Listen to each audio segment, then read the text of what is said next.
26 फरवरी 2024। बाबा के महावाक्य। मीठे बच्चे, टीचर विदेही है, इसलिए याद की मेहनत करनी है। याद करते करते जब इम्तिहान पूरा होगा तब घर चले जाएंगे।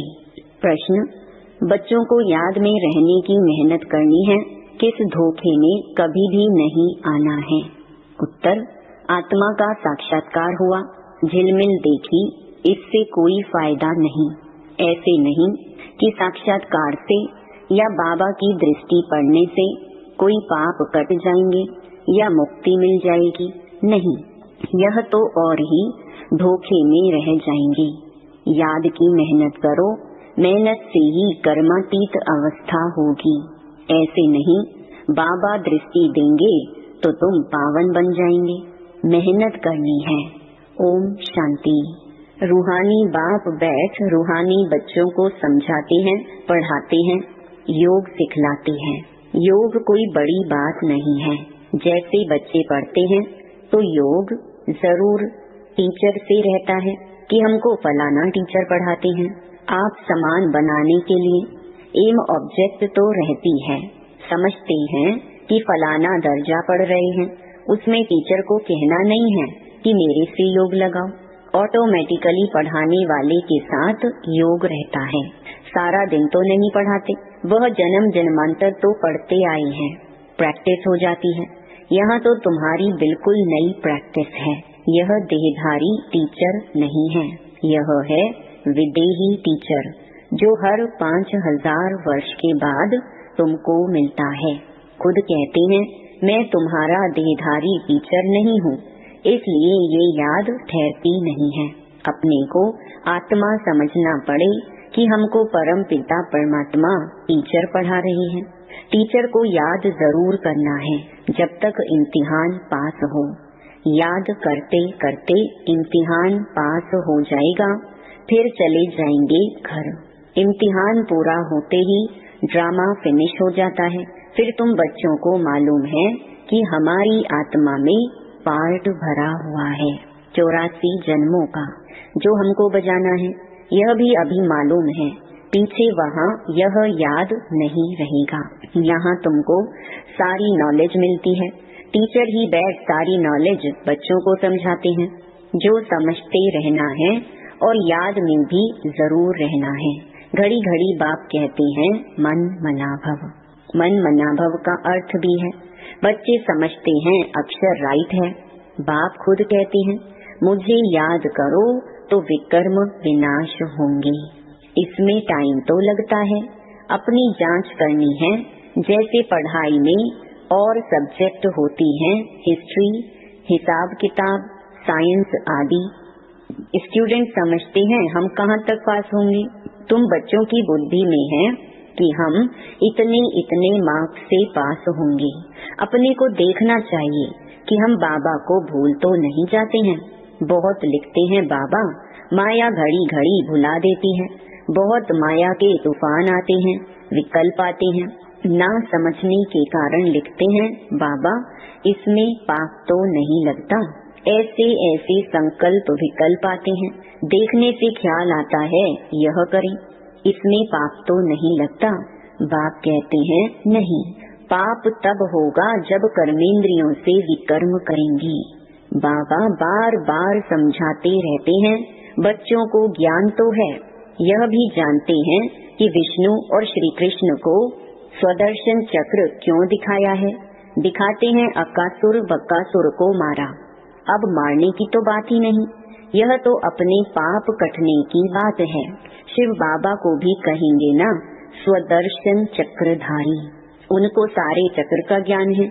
आत्मा को बाप से ज्ञान हुआ है, यह सृष्टि का चक्र कैसे फिरता है। स्वदर्शन चक्र धारण कर अपने पापों को भस्म करना है। ज्ञान को धारण कर बाप को याद करो। बाप को याद करने से ही विकर्मों का विनाश होता है। हर एक को अपने लिए मेहनत करनी पड़ती है। ऐसे नहीं बाबा दृष्टि बैठ देंगे कि इनके पाप कट जाएं। बाप बैठ यह धंधा नहीं करते। यूं तो सबको देखेंगे ही देखने से व ज्ञान देने से विकर्म विनाश नहीं होंगे। बाप तो रास्ता बताते हैं, ऐसे ऐसे करो तो विकर्म विनाश होंगे। श्रीमत देते हैं, अच्छा समझो बाप आते हैं, आत्मा समझकर देखते हैं। ऐसे नहीं इससे हमारे पाप कट जाएंगे, नहीं, पाप कटते हैं अपनी मेहनत से। ऐसे बाप बैठ करे तो यह तो एक धंधा हो जाए। बाप समझाते हैं, ऐसे ऐसे तुम अपने बाप को याद करो। बाप है ही श्रीमत देने वाला, मेहनत अपनी करनी है। बहुत समझाते हैं, फलाने साधु सन्यासी की दृष्टि ही बस है, कृपा आशीर्वाद लेते लेते गिरते ही रहते हैं। वह क्या कृपा करेंगे, वह तो अपने ब्रह्म महतत्व को ही याद करेंगे। बाप तो साफ रास्ता बताते हैं, ऐसे ऐसे करो। गाते भी हैं, नंगे आए नंगे जाना है। यह गायन भी इस समय का है। बाप के वर्षन फिर भक्ति में काम आते हैं।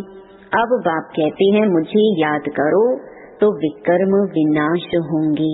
बाप तो श्रीमत देते हैं, यह भी ड्रामा में उनका पार्ट है। इसको ही मदद कहो, ड्रामा अनुसार श्रीमत गाई हुई है। बाप को मत देनी है, कहते हैं अपने को आत्मा समझो।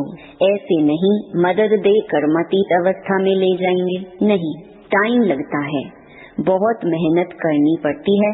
अपने को आत्मा समझने का बहुत अच्छा अभ्यास करना है। वास्तव में माताओं को टाइम बहुत मिलता है, पुरुषों को धंधे का फुरना रहता है। तुम बच्चों को बाप को याद करते करते लॉटरी लेनी है, ताकि सारी जंग कट निकल जाए। फील होता है फलाने अच्छे पुरुषार्थी हैं, चार्ट रखते हैं, जैसे भक्ति में 2-3 घंटे भी बैठ जाते हैं। वानप्रस्थी गुरु आदि बहुत करते हैं, परंतु उनको भी इतना याद नहीं करते जितना देवताओं को याद करते हैं। वास्तव में देवताओं को याद करना नहीं होता है, ना देवताएं कभी सिखलाते हैं। तुम बच्चों के लिए कोई नई बात नहीं है और ना लाखों वर्ष की कोई बात है। बाप तो आते ही तब हैं जब स्थापना और विनाश का कार्य होता है। बच्चे जानते हैं यह विनाश तो कल्प कल्प होता है, कल्प पहले भी हुआ था। तुम लिखते भी रहते हो, 5000 वर्ष पहले भी यह हुआ था। बाप अपने साथ मिलने का जो रास्ता बताते हैं, यह कोई नई बात नहीं है। बाप कहते हैं, मैं कल्प कल्प आकर रास्ता बताता हूँ। तुम बच्चों को यह पता है कि यह हमारे राज्य की स्थापना हो रही है। जिन देवताओं की पूजा करते हैं उनका राज्य फिर स्थापन हो रहा है। 5000 वर्ष का चक्र है जो फिरता ही रहता है। मनुष्य वायरे हो जाते हैं, माया की मत पर सब चल रहे हैं। रावण को क्यों जलाते हैं, अर्थ कुछ नहीं जानते। तुम्हारा नाम ही है स्वदर्शन चक्रधारी। एम ऑब्जेक्ट यह खड़ी है, जो बाबा में ज्ञान है वह आत्मा को दिया है। जब ड्रामा का चक्र पूरा होता है तब ही बाप आकर नॉलेज देते हैं। बाप ही आकर यह कर्म सिखलाते हैं। फिर वाम मार्ग में जाने से ही रात शुरू हो जाती है, फिर हम नीचे उतरते ही आते हैं। सुख कम होता जाता है। तुम्हारी बुद्धि में ज्यों का त्यों सारा चक्र है, जैसे बाप की बुद्धि में है। बाकी तुमको पावन बनने के लिए मेहनत करनी पड़ती है। बुलाते भी इसलिए हैं कि बाबा हम पतितों को आकर पावन बनाओ। फिर नॉलेज भी चाहिए, मनुष्य से देवता बनना है। बाप आते हैं बच्चों को राजयोग सिखलाने, दूसरे कोई को सिखाने आएगा भी नहीं। पतित पावन बाप को बुलाते हैं, बाबा हमको आकर पावन बनाओ। अब तुम पुण्य आत्मा बन रहे हो। वर्ल्ड की हिस्ट्री ज्योग्राफी फिर रिपीट हो रही है। कितनी गुहिया बातें हैं। मनुष्य न आत्मा को न परमात्मा को जानते हैं। आत्मा जो है जैसी है, जैसा उनका पार्ट है, वह भी बाप ही बतलाते हैं। वंडर है छोटी आत्मा में क्या क्या पार्ट भरा हुआ है। सुनते ही रोमांच खड़े हो जाते हैं। कोई को आत्मा का साक्षात्कार होता है, आत्माओं की झिलमिल दिखाई देती है, परंतु उनसे फायदा ही क्या। यहाँ तो योग लगाना है। मनुष्य समझते हैं साक्षात्कार हुआ, मुक्ति पाई, पाप भस्म हो गया। यह तो और ही धोखे में रह जाते हैं। बाप तो हर बात समझाते रहते हैं, कहते हैं तुमको गुह्य बातें सुनाता हूँ, तुम्हारी बुद्धि में सारे चक्र का ज्ञान है, बस बाबा को चक्र को याद करना है, टीचर को भी याद करना है, नॉलेज को भी याद करना है। याद करते करते ड्रामा अनुसार कर्मातीत अवस्था को पा लेंगे। जैसे नंगे आए वैसे ही जाना है। तुम दैवी संस्कार ले जाते हो, वहाँ कोई नॉलेज नहीं। इसको कहा जाता है सहज याद। योग अक्षर से मनुष्य मूंझ जाते हैं, वह हैं हठ योगी। सहज योग तो बाप सिखलाते हैं। आगे सुनते थे गीता के भगवान ने सहज योग सिखाया था, परंतु उनको जानते नहीं।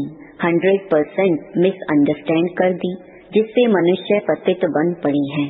अनेक मते हैं जो गृहस्थ व्यवहार में रहते हैं, उन्हों के लिए ही यह गीता शास्त्र है। तुम हो प्रवृत्ति मार्ग वाले, पहले तुम्हारा पवित्र प्रवृत्ति मार्ग था, अब अपवित्र बन पड़ा है, अब फिर पवित्र बनना है। बाप तो एवर प्योर है, वह आते ही हैं श्रीमत देने। बाप कहते हैं इस समय सब तमो प्रधान बन पड़े हैं, पहले सतो प्रधान थे। जैसे हम भी पहले सतो प्रधान थे, फिर तमो प्रधान बने। जो भी आते हैं पोप पादरी आदि पहले सतो प्रधान होते हैं, फिर एडिशन होते होते सारा झाड़ तमो प्रधान हो जाता है। अभी तो जर्जरीभूत अवस्था में है। तुम बच्चे समझते हो हम ही सतो प्रधान थे, फिर नंबरवार तमो प्रधान बनते हैं, फिर सतो प्रधान बनना है, नंबरवार ही बनते जाएंगे। ड्रामा अनुसार डिटेल तो बहुत है। जैसे बीज है, उनको पता है कैसे झाड़ निकलता है। इस मनुष्य सृष्टि झाड़ का राज बाप ही बताते हैं। बागवान भी वही है, जानते हैं हमारा बाग कैसा अच्छा था। बाप को तो नॉलेज है ना, कितना फर्स्ट क्लास खुदाई बगीचा था। अभी तो शैतानी बगीचा है। शैतान कहाँ जाता है? रावण राज्य को, जहाँ तहाँ मारा मारी लगी हुई है। अभी बाकी जो एटॉमिक बॉम्ब्स रहे हुए हैं, वह भी तैयार कर बैठे हैं। सब समझते हैं यह कोई रखने की चीज नहीं है, इनसे विनाश होना है जरूर। अगर विनाश न हो तो सतयुग कैसे आएगा? यह तो बिल्कुल साफ है। भल दिखाते हैं महाभारी महाभारत लड़ाई लगी, 5 पांडव बचे, वह भी गल मरे, परंतु रिजल्ट कुछ भी नहीं। यह भी ड्रामा बना हुआ है जो बाप बैठ समझाते हैं। भारत को ही लूटा, अब फिर रिटर्न दे रहे हैं, पिछाड़ी तक देते रहेंगे। यह भी तुम जानते हो विनाश में सब कुछ खत्म हो जाएगा। जब हमारा राज्य था तो दूसरा कोई का राज्य था नहीं। History must repeat. भारत फिर हेवन बनेगा, लक्ष्मी नारायण का राज्य होगा और कोई खंड का वहाँ नाम नहीं। अब है कलयुग का अंत, फिर इन लक्ष्मी नारायण का राज्य आएगा, हम फिर यह बनते हैं। बाप कहते हैं मैं आया हूँ राजयोग सिखलाने। कल्प कल्प अनेक बार तुम मालिक बने हो। इन्हों की सारे विश्व में राजधानी थी, बड़े अक्लमंद थे। वहाँ उन्हों को वजीर आदि से राय लेने की जरूरत नहीं। यह ड्रामा बना हुआ है, फिर रिपीट होगा। श्री कृष्ण के मंदिर को कहते हैं सुखधाम। शिव बाबा आकर सुखधाम स्थापन करते हैं। वह खुद कहते हैं क्राइस्ट से 3000 वर्ष पहले भारत स्वर्ग था। पहले एक धर्म था, फिर दूसरे धर्म आए। बच्चों को वंडर खाना चाहिए, बाबा हमको बादशाही कैसे देते हैं। बाप आकर भक्ति का फल देते हैं, कितना सहज है। परंतु समझेंगे वही जिन्होंने कल्प पहले समझा होगा, नंबरवार पुरुषार्थ अनुसार। अच्छा, मीठे मीठे सिकिलधे बच्चों प्रति माता पिता बाप दादा का याद प्यार और गुड मॉर्निंग। रूहानी बाप की रूहानी बच्चों को नमस्ते। धारणा के लिए मुख्य सार। पहला, स्वदर्शन चक्र को धारण कर अपने पापों को भस्म करना है। संभाल करो कर्मेंद्रियों से कोई भी पाप कर्म ना हो। कर्मातीत बनने की स्वयं मेहनत करो। दूसरा, साक्षात्कार की आश नहीं रखनी है। साक्षात्कार करने से मुक्ति नहीं मिलती, पाप नहीं कटते, साक्षात्कार से फायदा नहीं है। जंक निकलेगी बाप और नॉलेज को याद करने से। वरदान, चेहरे द्वारा सर्व श्रेष्ठ प्राप्तियों का अनुभव कराने वाले सर्व प्राप्ति संपन्न भव। संगम युग पर आप ब्राह्मण आत्माओं को वरदान है, सर्व प्राप्ति संपन्न भव। ऐसी वरदानी आत्मा को मेहनत नहीं करनी पड़ती। उनके चेहरे की चमक बताती है कि इन्होंने कुछ पाया है। यह प्राप्ति स्वरूप आत्माएं हैं। कोई कोई बच्चों के चेहरे को देख लोग कहते हैं कि ऊंची मंजिल है, इन्होंने त्याग बहुत ऊंचा किया है। त्याग दिखाई देता है लेकिन भाग्य नहीं। जब सर्व प्राप्तियों के नशे में रह अपना भाग्य दिखाओ तो सहज आकर्षित होकर आएंगे। स्लोगन, जहाँ उमंग उत्साह और एकमत का संगठन है, वहाँ सफलता समाई हुई है। ओम शांति।